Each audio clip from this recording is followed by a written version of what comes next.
1998 में एक movie release हुई थी, जो मूवी का नाम है वजूद,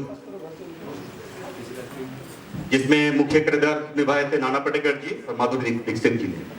आप में से कुछ लोग मूवी को देखे होंगे। Can you please raise your hand जो लोग मूवी को देखे हो? वजूद, अरे कुछ लोग देखे होंगे, ओके। उसमें एक फेवरेट डायलॉग है जो नाना पाटेकर जी माधुरी जी के लिए, मतलब उनको बेपनाह मोहब्बत करते हैं पर उनको बोल नहीं पाते हैं कभी। दिल की बात दिल में छुपा होता है। एक्चुअली कहानी कुछ ऐसा मेरे ऊपर भी हुआ था, मैं डिटेल में नहीं जा रहा हूँ। 1998 में मैं भी स्टूडेंट था, यूनिवर्सिटी में पढ़ाई करता था। उस वक्त मेरे साथ किस तरह के मतलब हादसा नहीं कहूंगा, खुशी की बातें हुई थी। एनीवे वो डिस्क्लोज नहीं कर रहा हूँ, मैं मूवी का डायलॉग को सुनाता हूँ। और ये डायलॉग जो है ना, ये डायलॉग फिलहाल आप अपनी फियोना के लिए डेडिकेट कर सकते हो, आप अपने सीनियर के लिए भी डेडिकेट कर सकते हो। फिलहाल मैं ये डायलॉग डेडिकेट करता हूँ और सुनाता हूँ समीर सर और पार्थो सर, मंटू सर, इन तीन के लिए, तीनों के लिए। Okay okay. पता नहीं काफी पुराना है ना, कितना तक याद है वो भी पता नहीं है, देखते हैं। कैसे बताऊं मैं तुम्हें, मेरे लिए तुम कौन हो? कैसे बताऊं मैं तुम्हें, तुम धड़कनों का गीत हो, जीवन का तुम संगीत हो, तुम जिंदगी, तुम बंदगी, तुम रोशनी, तुम ताजगी। हर खुशी प्यार हो, प्रीत हो, मनमीत हो। आंखों में तुम, यादों में तुम, नींदों में तुम, ख्वाबों में तुम हो मेरी हर बात में, तुम हो मेरी दिन रात में। तुम सुबह में, तुम शाम में, तुम सोच में, तुम काम में। मेरे लिए पाना भी तुम, मेरे लिए खोना भी तुम, मेरे लिए हंसना भी तुम, मेरे लिए रोना भी तुम, और जागना सोना भी तुम। जाओ कहीं, देखो कहीं, तुम हो वहां, तुम हो वहीं। कैसे बताऊं मैं तुम्हें, तुम बिन तो मैं कुछ भी नहीं। कैसे बताऊं मैं तुम्हें, मेरे लिए तुम कौन हो? ये जो तुम्हारा रूप है, ये जिंदगी का धूप है। चंदन से तरसा ये बदन, बहती है जिसमें एक अगन। ये शौकिया, ये मस्तियां तुमको हवाओं से मिली, जुल्फे इन घटाओं से मिली।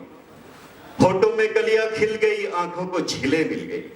चेहरे में सिमटी चांदनी, आवाज में है रागिनी।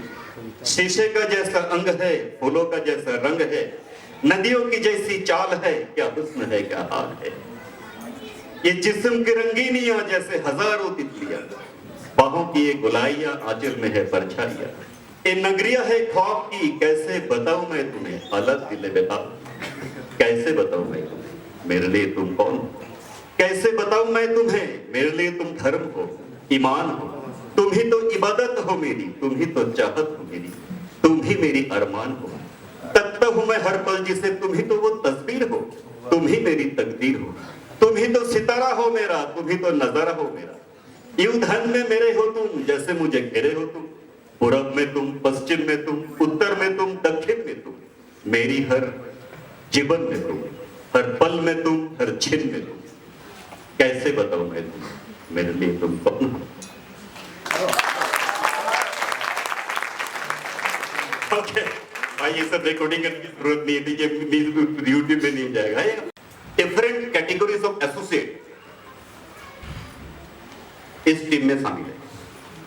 हेलो, और आप भी 10 टाइप में कहीं ना कहीं पे फिट होते हो।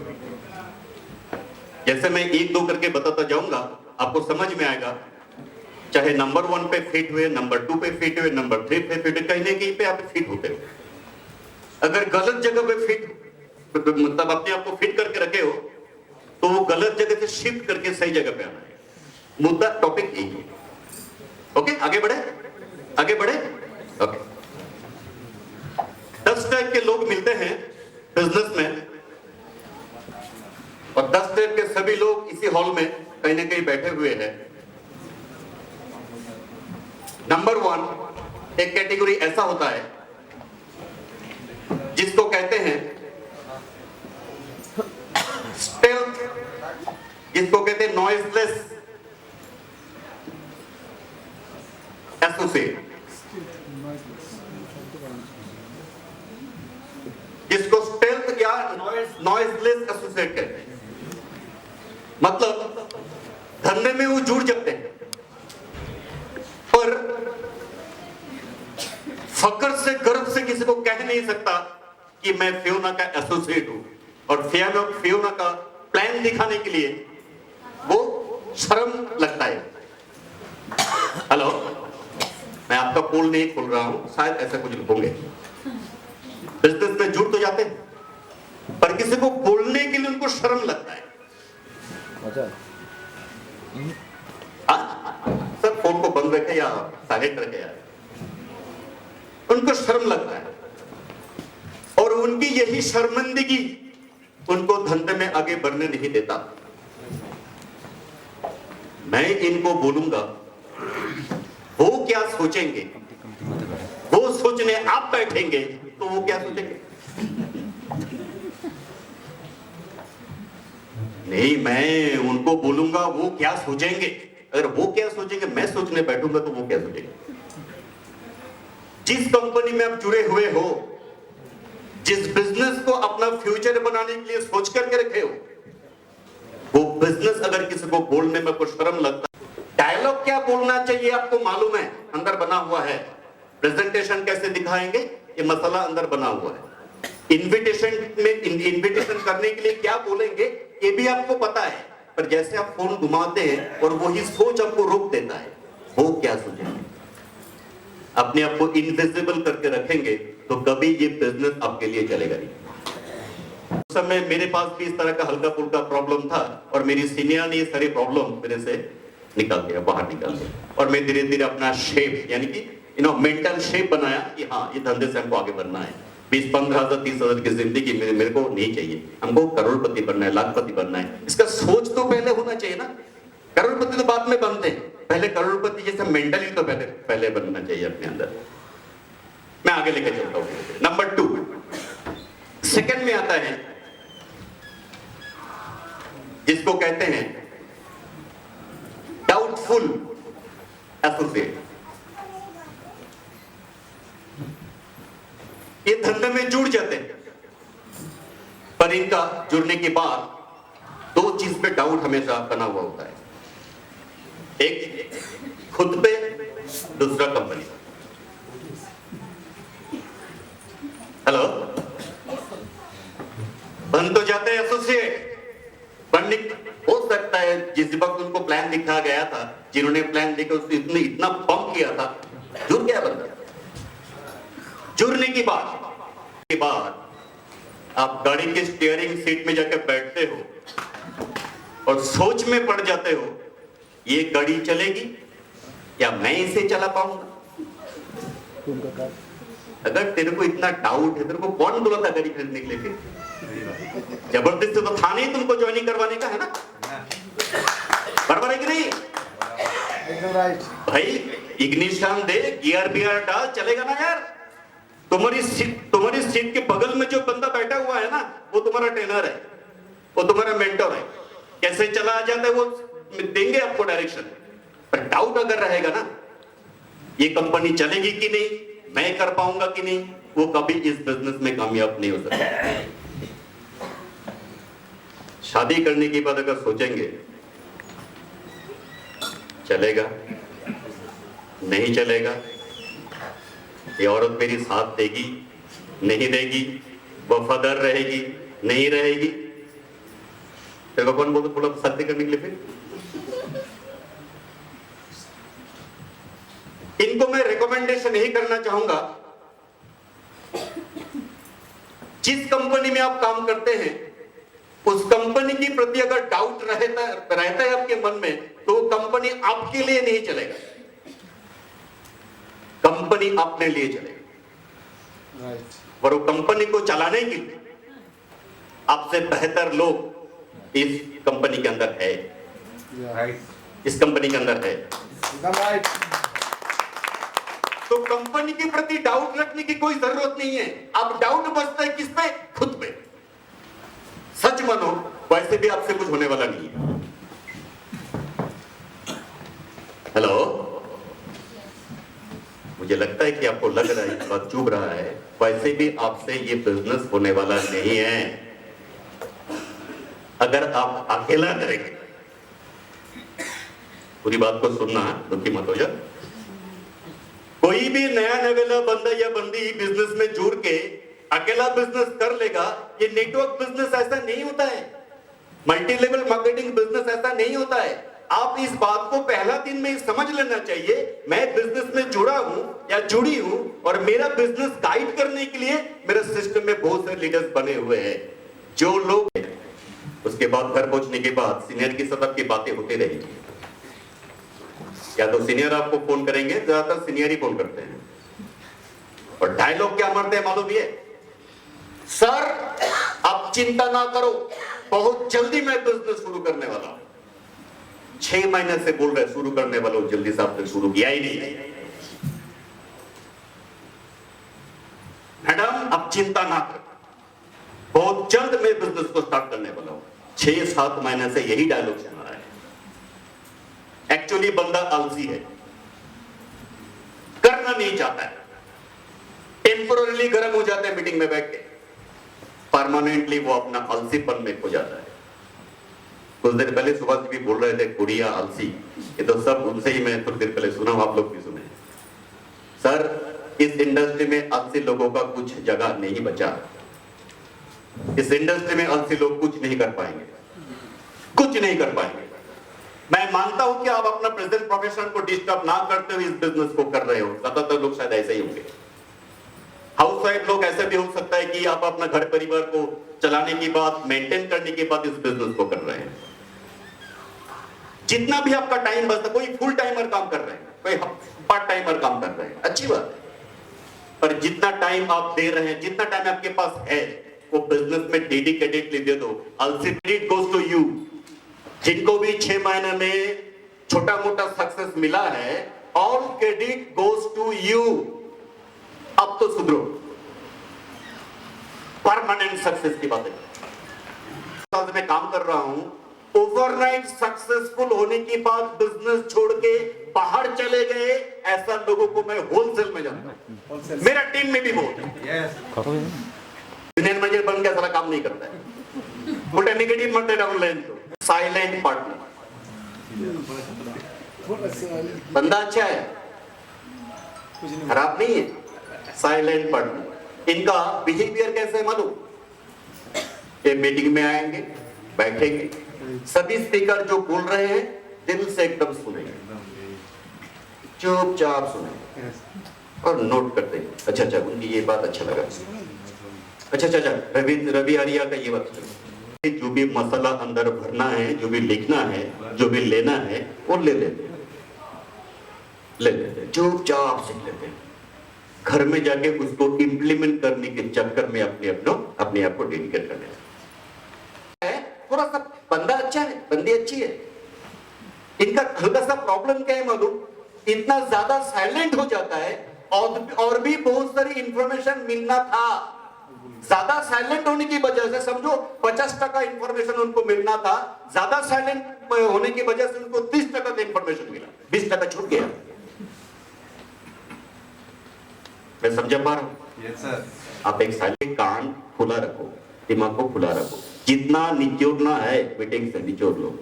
चाहे वो क्रॉस लाइन सिखा रहा हो, कोई डाउन लाइन सिखा रहा हो, कोई भी सिखा रहा है, पॉइंट आउट ले लो।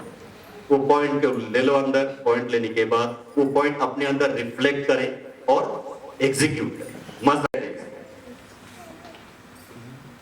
हेलो टीम प्लेयर, वो बिजनेस करते करते 3 महीने में, 6 महीने में, 2 महीने में, 1 साल में, 1.5 साल में उनको समझ में आ गया अकेला जीतने का गेम है नहीं, एक टीम गेम है। हेलो, जो ये सोचते हैं मैं अपनी बलबूत पे बिजनेस को आगे लेकर चल सकता हूं, वो बिजनेस में लंबा टाइम के लिए नहीं टिक पाएंगे। कुछ सीख तो है। कहानी कुछ ऐसा है, जैसे मैं इस स्टोरी को बताता जाऊंगा, अब मन में चित्र बनाएंगे तो स्टोरी का रस जो है ना वो आप मजा ले पाएंगे। बढ़िया चित्र बनाएंगे आप, ओके है ना? जिंदा तो हो, चिल्ला के आवाज तो जिंदा हो। ग्रेट। मैं कुछ लोग आवाज नहीं दिए हैं तो मैं क्या समझू, वही नहीं, छोड़ो आगे लेके चलते हैं। स्टोरी कुछ ऐसा है, 5 माले का बिल्डिंग, अंडर कंस्ट्रक्शन बिल्डिंग समझो, चित्र बना लो मन मन में, जैसे मैं बोलता जाऊंगा मन मन में चित्र बनाए, मजा आएगा, सुनने में मजा आएगा, समझने में मजा आएगा। 5 माले का एक बिल्डिंग जो अंडर कंस्ट्रक्शन बिल्डिंग है, 5 माले के बिल्डिंग के ऊपर 400 किलो ईंट पड़ा हुआ है। करियर ये है वो 400 किलो ईंट को नीचे लाना। ओके, जो राजमिस्त्री जो है उनका कार्य ये है कि उसको नीचे लाना, ग्राउंड पे लाना है 5 मिनट। तो उनसे पूछा गया ये 400 किलो ईंट नीचे उतारना है, कैसे उतारे, कुछ मदद चाहिए? नहीं, मैं अकेला कर लूंगा। तो भाई साहब ने अपना दिमाग लगाया। भाई साहब का बॉडी का वजन जो है 80 किलो समझो, फिगर को याद रखना, 400 किलो की 80 किलो बॉडी वेट याद रखना, ज्यादा मेहनत नहीं कराऊंगा, थोड़ा बहुत याद रखना होगा। तो भाई साहब ने क्या किए, एक पुली का इंतजाम किया। पुली समझते हैं, वो कुआं से पानी निकालते हैं ना, पुली, और रस्सी फंसा के ऐसे खींचते हैं, उसको पुली कहते हैं ना। क्या कहते हैं? पुली कहते हैं। अच्छा, समझा पा रहा हूं ना आपको, पुली। ओके, भाई साहब ने क्या किया, पुली के इंतजाम किए और लंबा से मोटा रस्सी का इंतजाम किए और एक मोटा सा बैरल का इंतजाम किया, बैरल ड्रम।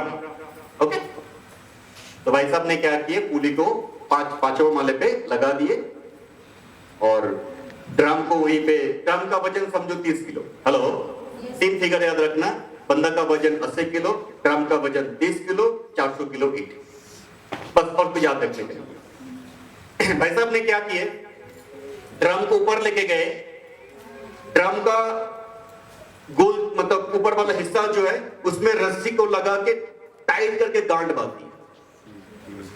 ओके, एक पुली को लगा दिए, पुली का दूसरा हिस्सा पुली में फंसा के रस्सी को नीचे गिरा दिए। हेलो, ओके, भाई साहब फिर नीचे आ गए, दूसरा वाला जो रस्सी का जो हिस्सा जो है वो पिल्लर में जाके ऐसे लेके 2 गांठ बांध दी, बढ़िया से मजबूत कर। तरीका सही है कि नहीं? तरीका सही है। तो भाई साहब ने फिर ऊपर चले गए, जाके एक एक करके 400 किलो ईंट वो ड्रम के अंदर डाल दिया। ओके, ड्रम का वजन कितना हो गया? अरे यार, आपको मतलब आप समझ रहे हो बात को। 30 किलो का बैरल हो गया। अब भाई साहब फिर से नीचे आ गए, आगे जैसे गांठ को खोलेंगे, ढीला देंगे, बैरल नीचे आता जाएगा, आराम से कहानी मतलब काम बन जाएगी। तो भाई साहब ने जैसे पहला गांठ को खोला, ऊपर में ड्रम, छोड़ मुझे, मैं तैयार, रेडी हो गया नीचे आने के लिए। भाई साहब ने जैसे दूसरा गांठ को खोला, बैरल आ गया नीचे, भाई साहब पहुंच गए ऊपर। भाई साहब ने क्या किया, उनका हाथ जाके पुली के अंदर फंस गया। अब आदमी है, ऐसे तो बाहर नहीं आ सकता पुली की उस तरफ से। तो काफी सारा फ्रैक्चर्स हुए, उनका डैमेज हुआ बॉडी में, उनको हॉस्पिटल में एडमिट किया गया। अब हॉस्पिटल में इंश्योरेंस कंपनी से क्लेम करने के लिए जो पूछताछ करने आता है ना, इन्वेस्टिगेशन करने के लिए आता है, ऑफिसर, इंश्योरेंस ऑफिसर है, क्लेम की बात है, तो उनसे कुछ सवाल पूछा गया हॉस्पिटल में बैठ। उनसे पहला सवाल पूछा गया कि आपका ये सामने का जो पोर्शन पूरा डैमेज कैसे है? तो भाई साहब जवाब दे रहे हैं, सुनिए। भाई साहब बोल रहे हैं, सर मैंने दूसरा गांठ को जैसे खोला, रस्सी मेरे हाथ में ऐसे पकड़ करके हुआ था, मैं ठहरा 80 किलो, ऊपर में वो 430 किलो, वो आता रहा नीचे, मैं जाता रहा ऊपर, 2.5 माले में उनसे मेरी मुलाकात हुई और भाई साहब मेरे को चुम्मा देते हुए निकल गए। ये हाथ फ्रैक्चर कैसे हुआ? बोलो सर कैसे नहीं होगा, अब मैं ऊपर पुल में फंस गया, मेरा हाथ डैमेज हो गया। तीसरा सवाल पूछा गया, तुम्हारा पीछे का पोर्शन पूरा डैमेज हुआ कैसे? अब भाई साहब जवाब दे रहे हैं, सर जैसे ड्रम नीचे आया, मैं चला गया ऊपर, ड्रम जाके नीचे में झटका लगा, पिलर में झटका लगा, तो पिलर से पूरा ईंट नीचे गिर गया। अब ड्राम हो गया 30 किलो का, मैं ऊपर बंदा 80 किलो ऊपर में लटका हुआ हूँ। अब क्या होगा? मैं आता रहा नीचे, ड्राम चल गया ऊपर, फिर ढाईमाले पे उनसे मेरी मुलाकात हुई। जैसे सामने देखा मैं घूम गया और मेरा पीछे का पोर्शन पूरा डैमेज कर दिया। आप चौथा सवाल पूछा कि तेरा पैर डैमेज कैसे हुआ? बोले सर जब मैंने नीचे गिरा पैर डैमेज नहीं होएगा क्या? अगला सवाल पूछा तेरा माथा कैसे डैमेज हुआ? बोले सर क्या करें, मैं तो नीचे गिर गया, पैर डैमेज हो गया, ऊपर में वो बैरल 30 किलो ऊपर है, समझ भी नहीं आया मैं क्या करूं, मैं रस्सी छोड़ दिया, वो साला आके मेरा मदद ले गया। मतलब जब पकड़ के रखना चाहिए था तब छोड़ दिया, जब छोड़ना नहीं चाहिए जब समझ में आया। उनसे आखिरी सवाल पूछा कि अगर इस तरह का करिया अगर दूसरी बार जिंदगी में कभी आपको दिया जाए, आप इसी तरह करिया को निभाओगे क्या? बोले सर कभी नहीं करेंगे। मतलब अकेला करने के प्रयास में सहारा लिया होता कि भाई रस्सी को 4-5 बंदे को मिल के पकड़ते यार, ढीला धीरे धीरे ढीला छोड़ेंगे, काम ठीक रहे। तो याद रखना दोस्त, अकेला जिंदगी नहीं बनती है, टीम प्लेयर बन जाओ। और आप में से कुछ लोग टीम प्लेइंग को समझते हैं, शायद आप टीम प्लेइंग को समझते हैं और लीडरों के साथ टीम जैसे बनते हैं ना, टीम के साथ आप हमें से जुड़े निकालते हैं, चंद दिनों में चंद महीनों में उनका जीवन बना के दिखाते हैं। और आखिरी में 10वां क्वालिटी जो है, गरीमत देखना मैं देखा हूं, जिसको कहते हैं सिस्टमेटिक वर्कर। ज्वाइन कर लिया। अगर आप मुझे सिस्टमेटिक वर्कर बनाना चाहते हैं तो इससे पहले आपको सिस्टमेटिक वर्कर बनना चाहिए। एक सिस्टमेटिक वर्कर ही दूसरा सिस्टमेटिक वर्कर को बना सकते हैं। अनसिस्टमेटिक वर्कर कभी सिस्टमेटिक वर्कर को नहीं बना सकता। सही है कि गलत है? सही है कि गलत है? कि तो बोलेगा तो अगला तो हाथ से ही चलेगा ना, आपका हाथ उनका थोपड़ा। एक सिस्टमेटिक वर्कर ही दूसरा सिस्टमेटिक वर्कर को क्रिएट कर सकता है। अनसिस्टमेटिक वर्कर कभी सिस्टमेटिक वर्कर क्रिएट नहीं कर सकता। उनका टीम में कभी सिस्टमेटिक वर्कर बनता ही नहीं है, बशर्ते अगर वो सिस्टमेटिक वर्कर खुद नहीं है। ये सिस्टमेटिक वर्कर क्या है ये आपको पता है। कई बार आप सीनियरों से सुने हो, ये बिजनेस में आने के बाद, जुड़ने के बाद, जिनको आप बिजनेस में, समझो कि आप मेरे को बिजनेस में जुड़े हो, तो मुझे पता नहीं है क्या करना है, मुझे एक चीज पता है, 7,000 गया। कल शाम को आपने मेरे घर आए, 7,000 लेके गए, वो डब्बा थमा के चले गए। हाँ, मैं काम करना चाहता हूं, आप जैसे मेरे पैसा लेके चले गए, मेरे को विटामिन थमा के चले गए, उसी दिन से मेरा तांडव चालू हो गया। उसी रात से आपने मेरे को फॉलो थ्रू किए नहीं, आपने मेरे को बोले नहीं कि रणजीत भाई आपको ये चीजें नहीं कर रही हैं, जब तक अगला मीटिंग आपके साथ मेरा ना हो कल तक इंतजार करो, कल मैं कुछ गहरी बातें करना चाहता हूं, बिजनेस को कैसे शुरू करें, कुछ ABCD लेके बातें करना चाहता हूं। अगर ये समझो आपके घर में 3-4 साल की एक बेटी है, समझो एग्जाम्पल, मेरे घर में भी बेटी है, मेरी बेटी 7 स्टैंडर्ड में 7 स्टैंडर्ड में पढ़ती है। समझो 3-4 साल उम्र की आपकी बेटी है आपके घर में, आप मां हो, जैसे आप अपना पति को खाने पे बुलाते हो, समझो आप घर में साड़ी पहनते हो, समझो साड़ी पहन के खाना बना टेबल पे लगा के अब बुलाते हो, अपने हस्बैंड को बुलाते हो खाने को। ये चीज आपकी बच्ची ने देखा कई बार, ये चीज आपकी बच्ची ने कई बार देखा, उसने कॉपी कर ली। कभी आपका दुपट्टा था, उसने दुपट्टा को लिया, साड़ी का जैसा लपेटा, साड़ी पहना दुपट्टा को अपना हिसाब से ही पहना, उनके पापा को यानी कि हस्बैंड को जाके बोल रही है बच्ची, खाना लगा दूं? ऐसा होता है कि नहीं? अच्छा, बच्चे को किसने सिखाया? किसी ने नहीं सिखाया, बच्चे ने कई बार आपको करते हुए देखा है और बच्ची सीखी है 3-4 बार, अनगिनत बार, गिनत बार आपको देखी है बच्ची सीखी है। ऐसा भी हो सकता है, समझो कि आपके घर में 4-5 का लड़का है, बेटा है, आप पापा हो, आप कहीं ड्यूटी के लिए निकल रहे हो या प्लान के लिए निकल रहे हो, कहीं बाहर निकल रहे हो, आपने ड्रेस कर लिया, ड्रेस कोड कर लिया, करके आप अपनी बीवी को बोल रहे हो मेरा खाना लगा दो, मुझे निकलना है आधा घंटे में। जस्ट अपना अपना स्टाइल होता है ना, अपना अपना जो बॉडी लैंग्वेज होता है, आपने बोले खाना लगा दो, आधा घंटे में निकलना है, मुझे निकलना है।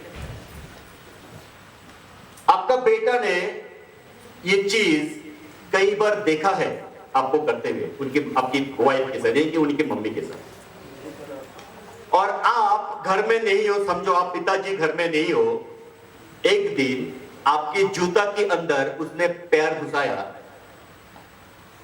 और आपका टी शर्ट या कोई भी एक शर्ट चरा लिया, उसका शर्ट तो यहां तक चला जाता है ना, यहां तक चला जाता है, वो आके आपकी जब मतलब आपके पिताजी के स्टाइल में वो बोल रहा है, सुनो जी मेरा खाना लगा दो, मुझे निकलना है। पैर इतना सा, जूता 7 नंबर का। ऐसा हुआ कि नहीं हुआ? हर घर में हुआ, हर घर में हुआ होगा। या समझो बड़ी दीदी 8 साल की है, छोटी बहन 4 साल की है, बड़ी दीदी छोटी बहन को बोल रही है पढ़ने बैठ, अभी तेरा पढ़ाई का टाइम है। उसको कौन सिखाया? किसी ने नहीं सिखाया, उसने देख के सीखा है, माहौल से सीखा है। तो मेरी इतने सारे एग्जांपल देने का एक ही मकसद है दोस्त, लोग आपकी डायलॉग से नहीं समझेंगे, आपको देखते हुए जो चीज आपको करते हुए देखेंगे वही चीज को कॉपी करते हैं, गलत चीज को ज्यादा कॉपी करते हैं, जैसे कि शोलक, सही चीज को कम कॉपी करते हैं। ट्रेन में सफर करे, लंबी कहानी है, मैं इतना लंबा नहीं जा रहा। ट्रेन में सफर करे तो को पैसेंजर्स पे बैठ के उसका एक बेटा था 2.5-3 साल का, मस्ती करते हुए हम लोग आए उनके सफर में। एनीवे, तो कहने का मतलब ये है कि लोग जो आप डायलॉग बोलेंगे ना, लोग सुनेंगे नहीं, सुनेंगे भी, इतना ही गैप रखना, ज्यादा नहीं, सामने वाला का कान पट्टा को बचा के। तैयार हो? कुछ लोग मेरे से नाराज तो नहीं कर रहे, मुझे पता है, मेरा शकल में तो कुछ खराबी आई नहीं, पिता माता ने बहुत मेहनत से बनाया है बेटा की। ऐसा करें, जैसे मैं 1 2 3 बोलूंगा, एक तक सुन लो, पहले बजाना नहीं। 1 2 3 बोलेंगे, करना नहीं, करना नहीं, समझ लो, यही करिए, आपको दिया जा रहा है। 1 2 3 जैसे बोलेंगे, ऐसा एक ही आवाज चाहिए, एक आवाज, ओके? डिस्टेंस इतना रखना। चलो आगे बढ़ते हैं। 1 2 3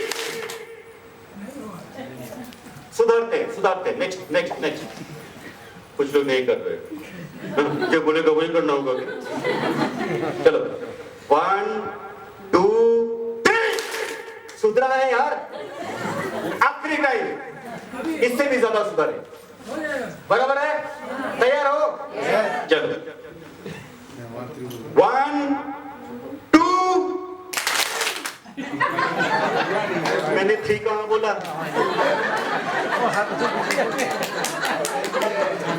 3 बोला मैं, आपने क्यों मारे? आप क्यों मारे? मैंने मारा बोल के आपने मारा यार। जानेंगे, लीडर जो बोलेंगे वो आप करेंगे नहीं, लीडर जो करेंगे वही लोग कॉपी करते हैं। आप जो करोगे आपका टीम वही कॉपी करेगी। तो thank you very much for listening me. मेरी 45 मिनट्स का सेशन अगर आपकी जीवन में थोड़ा बहुत भी अगर बढ़ोतरी लाएगा, कुछ शिक्षा दिया मिलता है, तो इसलिए मैं अपने आप को खुशनसीब समझता हूँ और इसी करियर के लिए मैं आपके सामने बार बार हाजिर हो जाऊंगा ताकि आपको भी मजबूत किया जाए। Thank you very much my dear, love you.